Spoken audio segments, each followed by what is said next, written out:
आप अपनी दो गलतियों का हमेशा कहते रहे हैं कि 2 मरतबा मेरे से गलती हुई मेरे टाइम में। एक गलती आप कहते थे मैं फिर कभी बताऊंगा।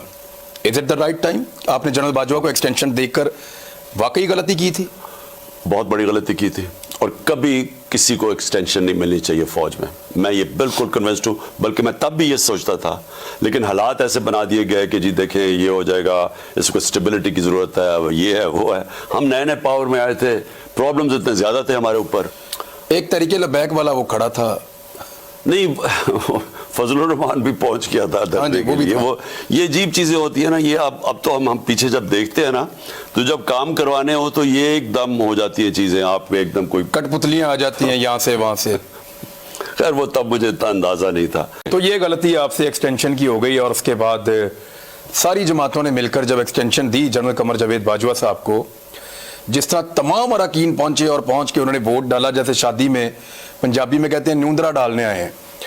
तो जिस तरह शादी में लोग पैसे देने आते हैं ना, बड़े आदमी की शादी में अपना मुंह दिखाने के लिए कि देखो मैं भी आया और मैंने पैसे दिए, इस तरह जनरल बाजवा की एक्सटेंशन में सब ने वोट डाला। उस वक्त आपको हैरत नहीं हुई कि बाजवा साहब ने ये सारे कैसे इकट्ठे कर लिए? उसके बाद तब से मुझे फीलिंग हुई कि इन्होंने बातचीत शुरू कर दी थी नून लीग से। असल में इनकी तब बातचीत शुरू हो गई, जैसे वो आए जोक दर जोक वोट डालने। और नहीं, उन्होंने उनको उधर से मेरे ख्याल में कोई अश्योरिटी भी दी होगी। अश्योरिटी तो खैर वो सब कुछ दे देते थे, लाल बत्ती के पीछे तो सब लग जाते थे, लेकिन मेरे ख्याल में उधर से इन्होंने बातचीत उनसे शुरू की, जो आखिर में फिर जब ये जनरल फैज़ को हटाया गया तो तब क्लियर हो गया कि इन्होंने उनसे फिर फैसला कर लिया था मुझे हटाने का।